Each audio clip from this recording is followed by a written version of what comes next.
It is another edition of Time About the Movies, and today we're taking a look at the 4 films released on June 12, 2009. Certainly not one of the stronger weeks of the summer, but a couple of good movies here and there that we'll get to. Let's start off with the biggest new release of the weekend. Denzel Washington and John Travolta starring in Tony Scott's remake of The Taking of Pelham 1, 2, 3. You bring that money down to me. Me? Or I start killing passengers. You don't want innocent people dying, do you? Is this the part where you try to get through to me? I don't think so. They want me to take the money down to the tunnel. You're taller than I thought you'd be. You're good looking, too. Come on, sit down. Let's go. You're playing with fire, my man. Get out of the way. Let them unload on me. They're going to kill the whole train. Pelham 1, 2, 3. Rated R. Of course, the story of this is that you have a train dispatcher played by Denzel Washington who is pressed into the role of a negotiator after a criminal played by John Travolta hijacks a subway car of passengers. This is actually the third adaptation of this book that this is based off of. Of course, everyone remembers the Walter Matthau, Robert Shaw film. There was also a 1998 movie starring Edward James Olmos. But this is written by Brian Helgeland and directed by Tony Scott, and it's definitely not one of their better movies, even though it's not a bad movie. I mean, anything with Denzel Washington, I've said it before, I'll say it again, he's always going to be something to watch in this movie. And yeah, in this movie, he's great. He's really good in the movie. John Travolta's really good, too, playing a really good antagonist in this film. I mean, he's going against the type of character that we used to see him in, and he plays it very well here. Everybody plays their parts very well. You have a cast that also includes John Tetro, Luis Guzman, James Gandolfini, Michael Rispoli. A really good cast overall. And Tony Scott brings that manic energy that he likes to bring to this type of a film. And it does deliver for the most part. Is it one of the better films that he's ever done? Not really, like I said. It has a lot of flaws to it, but never to the point where I would say it's a terrible movie by any means necessary. It's an overall enjoyable film. I enjoy it. Taking of Pelham 1, 2, 3. Not much more to say about that one. With that said, let's go ahead and move on to the next movie we have here. Definitely one of the worst movies we have this week. Actually, it might be the worst. It's Eddie Murphy starring in the family comedy Imagine That. Daddy saw it in a hurry. Can I make pancakes? Well, honey, I don't know if I have the right stuff for that. I think the milk is spoiled. It's not possible because I checked this. For Evan Danielson, life was all work You said you'd do dress up. Daddy has a lot of work to do. and no play. Hey, remember we talked about the day was going to come. You couldn't take the blanket to school with you anymore? That day's going to be today. But he's about to get some help Where are my notes for the 11 o'clock? I think they're in there. Oh, my God. from the last person he ever imagined. Did you draw my worksheet? Pictures of people kissing or something? The princess says those companies are going to get married. How did you know about this impending marriage? Where are you getting this information? What do you mean you want bedtime stories? You don't want bedtime stories. I can make bedtime stories at home. Bedtime stories at home. I mean, it's literally that. Back when I did Hotel for Dogs, let's just say that I said that movie was kind of like Vapor. It just came and went. Imagine That is like Vapor too. Except the Vapor also has flesh-eating bacteria because it comes and goes, but hurts you so much for just how stupid it is. It's basically the equivalent of a tapeworm, like it's eating you from inside. That's how bad this movie is. And no, I'm not kidding. This is so stupid that it physically hurts me to watch this movie again. That's how terrible this movie is. Imagine That tells the story of a relationship between a workaholic father, played by Murphy, and his daughter Olivia, who I did not know until recently was played by Yara Shahidi from Blackish. So that's kind of interesting to note. Her imaginary world becomes the solution to her father's success. And this was part of a string of really terrible Eddie Murphy comedies that were coming out between 2002 and 2012. And this was the time period that gave us such memorable classics such as The Haunted Mansion, Norbit, Meet Dave, 1,000 Words, and of course, The Adventures of Pluto Nash. Also, one thing of note, at the end of the last show, I said this was directed by Brian Robbins. It was not directed by him. This was directed by Kerry Kirkpatrick, who is a very prolific writer, and this is also written by Ed Solomon and Chris Matheson. So I guess this was not made by the same people who made Norbit or Meet Dave, but he evened out the bad movies with stuff like Shrek and Dreamgirls and Tower Heist and I Spy, Showtime.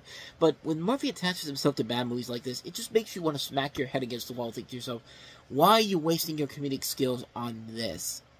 Eddie Murphy is a hilarious guy. He's more than proven his worth as a comedic genius, but movies like this just make you scratch your head and go, why? Why did you pick this movie? I could understand if this was a script that might have had a hook to it, but no.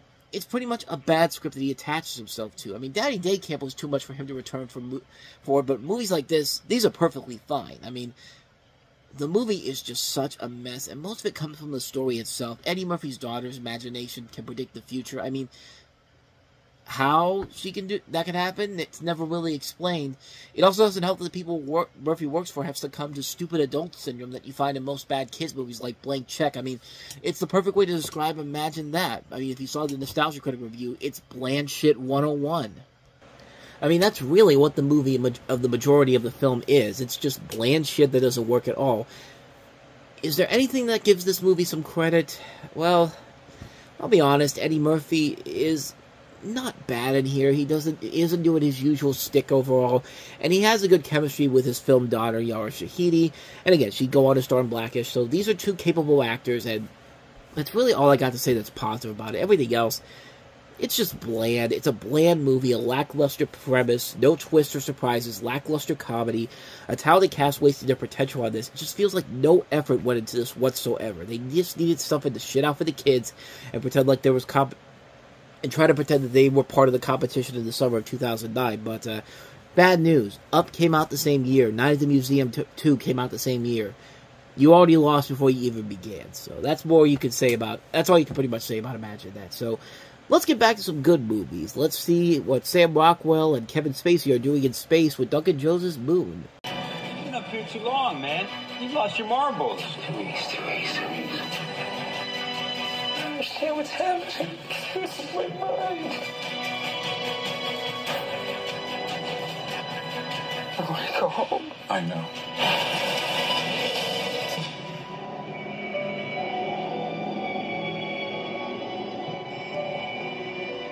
The directorial debut for Duncan Jones, in particular, you have Sam Rockwell as a man who experiences a personal crisis as he nears the end of a 3-year solitary stint mining helium-3 on the far side of the moon.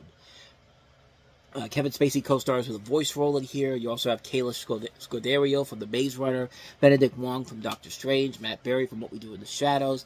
Good cast overall in here. This is written by Nathan Parker, who would later go on to work on Birth of a Nation. I take that back. That's the wrong Nate Parker. This guy wrote stuff like, he did The Underground Railroad for Amazon, but he also did Blitz, Equals, Slingshot. Not the same guy who made Birth of a Nation, but Duncan Jones went on to make one of my favorite movies from 2011, Source Code. So, yeah, pretty solid director overall. This was the movie that kind of got him that job in particular. He's really good, solid at making a film like this, and Sam Rockwell gives a great performance in this film. And once again, Kevin Spacey, I mean, say what you will about his personal life, this guy is a damn good actor, and he shows it in this movie. You don't see him at all, you just hear his voice, and it's just like, yeah, I remember why this guy was so enjoyable to watch in these movies, because he was really giving it his all.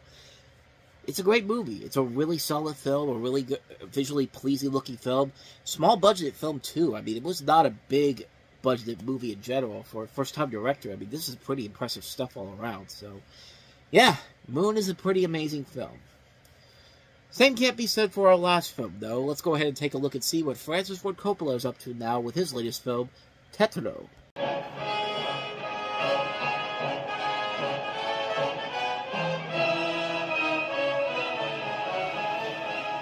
great stories. They don't have an ending. There doesn't have to be an ending, Benny. What has happened to our family? Rivalry. So on the week of his 18th birthday, Benny, played by Eldon Ehrenreich from Hail Caesar and Solo: A Star Wars Story, who's a waiter on a cruise ship, has a layover in Buenos Aires. He seeks out his older brother Tetro, who he hadn't seen in years. Tetro, who lives with Miranda, is a burned-out case. He's hot and cold towards his brother, introduces him as a friend, refusing to talk about their family, telling Benny not to tell Miranda who their father is. Thoughts on their father cast a shadow over both brothers. Who is he? What past has Tetro left behind? Benny finds pages of Tetro's unfinished novel, and he pushes both to own his own history and to become a part of his brother's life again. What can come of Benny's pushing? I might have over-exaggerated before when I said this was not a good movie. It's not a bad movie per se, but it's a film that is more style over substance. I think the style overall is excellent. I think the visuals are very impressive to look at. It's the story overall that really is the downfall of the film. The film overall, story-wise, isn't really that strong, despite some really good performances. Alden Ehrenreich wanted to become a really damn good actor. Vincent Gallo as Tetro is pretty solid overall in this. But other than that, though, it really is just a film that is just there to work because of the visual effects. I mean, the visuals look impressive, and the acting can be pretty solid overall, but the script overall is stuff we've seen done before. It's definitely not one of Francis Ford Coppola's better movies, but it's not a bad movie either, so mixed opinion on that one. That's Tetro. And so with all that said, we wrap up another edition of Time About the Movies. Next time we meet, we'll take a look at the films of June 19th, 2009, including The Proposal, Ryan Reynolds and Sandra Bullock, in a pretty big year for her. Starring in a romantic comedy directed by the director of Step Up. We have Michael Cera and Jack Black starring in Harold Ramis' last film as a director, Year One. Definitely not one of his better movies, unfortunately. But we also have Woody Allen directing Larry David in the comedy Whatever Works. And that one's not one of his better ones either. But we will talk about all three of those movies coming up on the next episode, so be on the lookout for that. With all that said, though, thank you so much for watching this. I hope you enjoyed it. If you did, please go ahead and hit that playlist on the next page. Check out the previous episode. Also, don't forget to hit the like button, the subscribe, notification, and the bell. You get updates on when videos will come out, and we do post new videos here every day. So with all that said, I am off. I'll see you guys next time, and until then, as always, take care.